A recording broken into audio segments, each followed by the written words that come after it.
স্নেহের 2025 সালের নতুন বছরে সপ্তম শ্রেণীর ছাত্রছাত্রী বন্ধুরা, আশা করি তোমার সবাই ভালো আছো। আজ আমরা যে বিষয়টি নিয়ে আলোচনা করব, সপ্তম শ্রেণীর ফার্স্ট সামারি অর্থাৎ প্রথম পর্যায়ক্রমিক মূল্যায়নের পরিবেশ ও বিজ্ঞানের কোশ্চেন পেপার নিয়ে। দেখো সরাসরি স্ক্রিনে কিন্তু আমার সপ্তম শ্রেণীর ফার্স্ট সামারি অর্থাৎ প্রথম পর্যায়ক্রমিক মূল্যায়নের পরিবেশ ও বিজ্ঞানের কোশ্চেন পেপারটা দেখতে পাচ্ছ। ফুল মার্কস তোমাদের রয়েছে 30 আর সময় তোমাদের রয়েছে 1 ঘন্টা। প্রথমে তোমাদের রয়েছে ভৌত বিজ্ঞান। একের দাগে রয়েছে সঠিক উত্তর নির্বাচন করে লেখো যে কোনো 8টি। প্রতিটি প্রশ্নের মান 1 করে 1 × 8 = 8। প্রথম, সিজিএস পদ্ধতিতে তাপের একক degree centigrade, degree Fahrenheit, joule, calorie. উত্তর হবে ক্যালোরি। উষ্ণতা মাপার জন্য ব্যবহৃত হয় ব্যারোমিটার, ক্যালোরিমিটার, অক্সানোমিটার, থার্মোমিটার। বরফ গলের লীন তাপ 0 ক্যালোরি পার গ্রাম, 537 ক্যালোরি পার গ্রাম, 80 ক্যালোরি পার গ্রাম, 273 ক্যালোরি পার গ্রাম। উত্তর হবে 80 ক্যালোরি পার গ্রাম। খুব তাড়াতাড়ি বাষ্পীভবন হয় জল, ইথার, গ্লিসারিন, কেরোসিন। উত্তর হবে ইথার। বায়ুতে জলীয় বাষ্প বেশি হলে বাষ্পায়ন দ্রুত হয়, ধীরে হয়, প্রথমে দ্রুত ও পরে ধীরে হয়, একই থাকে। উত্তর হবে ধীরে হয়। পরমাণুতে ইলেকট্রন ও প্রোটন সংখ্যা সমান, ইলেকট্রন বেশি, প্রোটন বেশি, কোনটি না। উত্তর হবে সমান।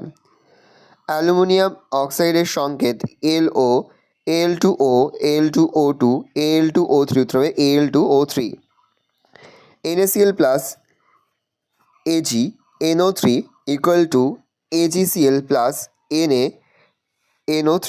বিক্রিয়াটি হলো বিয়োজন, বিনিময়, প্রতিস্থাপন, প্রত্যক্ষ সংযোজন বিক্রিয়া। উত্তর হবে বিনিময় বিক্রিয়া।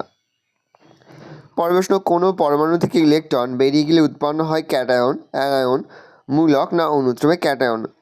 পদার্থের রাসায়নিক ধর্মের জন্য দায়ী প্রোটন, নিউট্রন, ইলেকট্রন। 3টি। উত্তর হবে ইলেকট্রন। 2 দাগে রয়েছে অতি সংক্ষিপ্ত উত্তরভিত্তিক প্রশ্ন যে কোনো 4টি। প্রতিটি প্রশ্নের মান 1 করে 1 × 4 = 4। তাপের এসআই একক কি? উত্তর হবে জুল।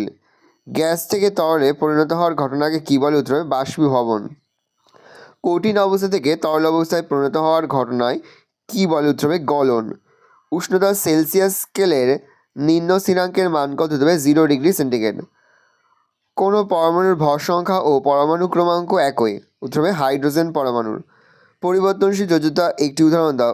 Fe যোজ্যতা 2O3 একটি শূন্যযোজী মৌলের নাম লেখো। হিলিয়াম।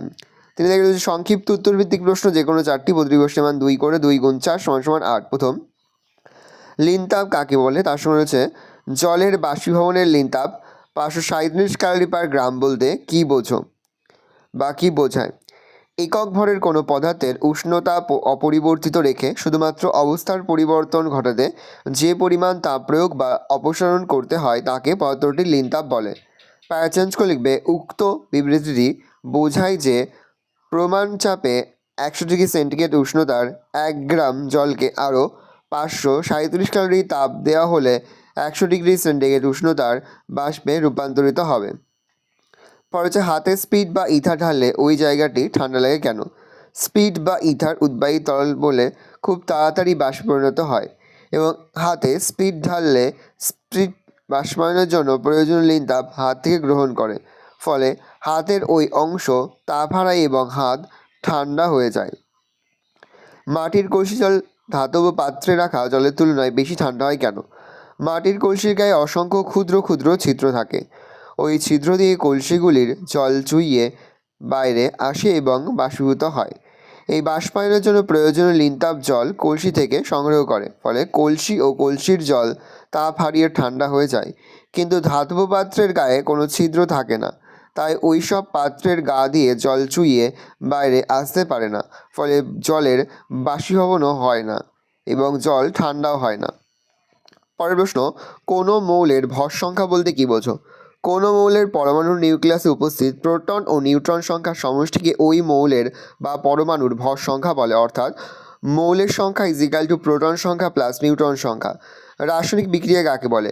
রাসায়নিক বিক্রিয়া হলো একটি পারমাণবিক ঘটনা যে প্রক্রিয়ায় কোনো একটি পদার্থ বিয়োজিত হয়ে সম্পূর্ণ নতুন ধর্মবিশিষ্ট একাধিক পদার্থ উৎপন্ন করে কিংবা একাধিক পদার্থ পরস্পরের সংস্পর্শে এসে রাসায়নিক পরিবর্তন ঘটার ফলে ওই পদার্থগুলোর অণুর গঠন বদলে সম্পূর্ণ নতুন ধর্মবিশিষ্ট এক বা একাধিক নতুন পদার্থের অণু উৎপন্ন হয়, সেই প্রক্রিয়াকে রাসায়নিক বিক্রিয়া বলা হয়।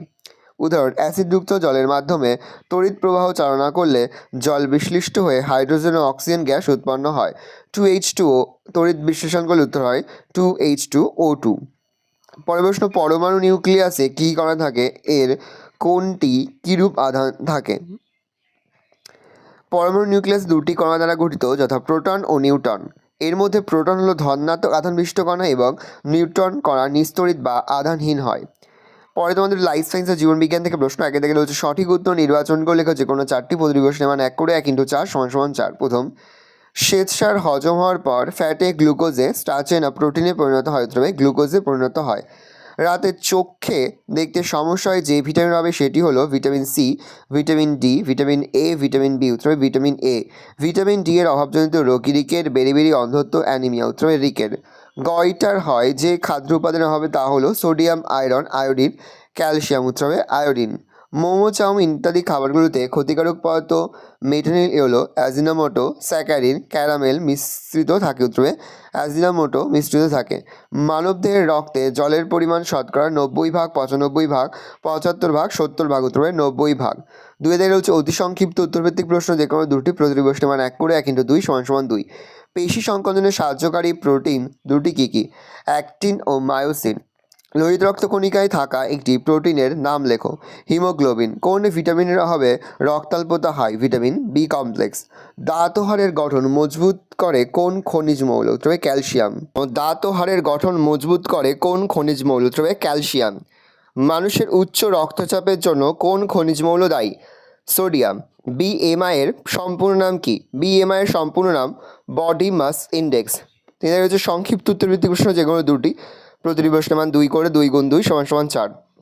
হৃৎপিণ্ডের কাজ কি? ক্ষাদ্রতন্তু কাকে বলে? হৃৎপিণ্ড উন্নত প্রাণীদেহে সারা দেহে রক্ত সরবরাহ করে এবং রক্তের মাধ্যমে খাদ্য, অক্সিজেন, হরমোন, ভিটামিন প্রভৃতি দেহের সমস্ত কলাকোষে প্রেরণ করে। প্রায় চেঞ্জ করে লিখবে, কার্বোহাইড্রেট জাতীয় খাদ্যের যে সমস্ত তন্তুর মতো অংশগুলি উৎসেচকের সাহায্যে পাতিত হয়, অপাচ্য অবস্থায় জলের সঙ্গে নির্গত হয়, তাদের খাদ্যতত্ত্ব বলে, যেমন সেলুলোজ, হেমিসেলুলোজ, লিগনিন, পেকটিন প্রভৃতি। ভিটামিন বি কমপ্লেক্সের অভাবজনিত উপসর্গগুলি লেখো। ভিটামিন বি কমপ্লেক্সের অভাবজনিত উপসর্গ: 1. ঠোঁট ফেটে যায় ও ঠোঁটের কোণে ঘা দেখা দেয়, চোখের নিচ ও নখ ফ্যাকাশে হয়ে যায়, স্নায়ুর দুর্বলতা ঘটে, অ্যানিমিয়া, পাতলা পায়খানা ও স্মৃতিভ্রংশ হয়। পরের প্রশ্ন, বিভিন্ন খাবারে উপস্থিত ফাইটোকেমিক্যালস আমাদের কিভাবে সাহায্য করে? ফাইটোকেমিক্যালস যুক্ত খাদ্য মানবদেহকে সজীব ও কর্মক্ষম করে তোলে, মানবদেহে বার্ধক্য প্রতিরোধ করে, ক্যান্সার হওয়ার সম্ভাবনা কমায়, হাড় শক্ত ও মজবুত করে এবং হৃৎপিণ্ডের স্বাভাবিক কাজ বজায় রাখতে সাহায্য করে। সালোক সংশ্লেষ কী বা সালোক সংশ্লেষ প্রক্রিয়া কাকে বলে? যে প্রক্রিয়ায় উদ্ভিদের ক্লোরোফিলযুক্ত সবুজ কোষে সূর্যালোকের উপস্থিতিতে পরিবেশ থেকে শোষিত জল ও কার্বন ডাই অক্সাইডের রাসায়নিক বিক্রিয়ার ফলে সরল শর্করা উৎপন্ন হয়। উৎপন্ন শর্করাজাত খাদ্যে সৌরশক্তি রাসায়নিক শক্তিরূপে আবদ্ধ হয় এবং উপজাত দ্রব্য হিসেবে জল ও অক্সিজেন উৎপন্ন হয়, তাকে সালোক সংশ্লেষ বলে। পরের প্রশ্ন, কোয়াশিয়রকর রোগের কারণ ও লক্ষণ লেখো। এটি প্রোটিনের অভাবজনিত রোগ। সাধারণত 1 থেকে 4 বছর বয়সী শিশুদের এই রোগ দেখা যায়। এই রোগের দুটি উপসর্গ হলো: 1. শিশুটির চামড়া গাঢ় বর্ণের ও পেট ফোলা হয়, পেশি অবক্ষয় ঘটে। 3. ত্বকের স্বাভাবিক রং নষ্ট হয়ে যায়, চোখ ঠিকরে বেরিয়ে আসে। ভালো করে দেখে নাও, এই রয়েছে টোটাল তোমাদের ফার্স্ট সেমিস্টার অর্থাৎ প্রথম পর্যায়ক্রমিক মূল্যায়নের সপ্তম শ্রেণীর পরিবেশ ও বিজ্ঞানের কোশ্চেন পেপার। কোশ্চেনটা দেখে নাও। আশা করি ভিডিওটা ভালো লেগেছে। ভিডিওটা ভালো লাগলে ভিডিওকে লাইক করে দিতে ভুলবে না। আমার চ্যানেল নতুন হও, লাল কালার সাবস্ক্রাইব প্রেস করে পাশে বেল আইকনটা প্রেস করো, যখন নতুন কোনো ভিডিও আপলোড করি সবার ফার্স্ট নোটিফিকেশন তোমরা পেয়ে যাও। আর এই ভিডিওটি তোমার বন্ধু বান্ধবী আত্মীয়স্বজন সবার মধ্যে কিন্তু অনেক শেয়ার করে, যে এবছর সপ্তম শ্রেণীতে পড়ছে। আমরা কিন্তু ইতিমধ্যে সপ্তম শ্রেণীর প্রতিটি বিষয়ের সিলেবাস, প্রশ্নহার এবং নমুনা প্রশ্নপত্র কিন্তু আপলোড করে দিয়েছি। তোমরা এখনও পর্যন্ত সেই ভিডিওগুলো না দেখে থাকো, ভিডিওগুলো কিন্তু তাড়াতাড়ি দেখে নাও।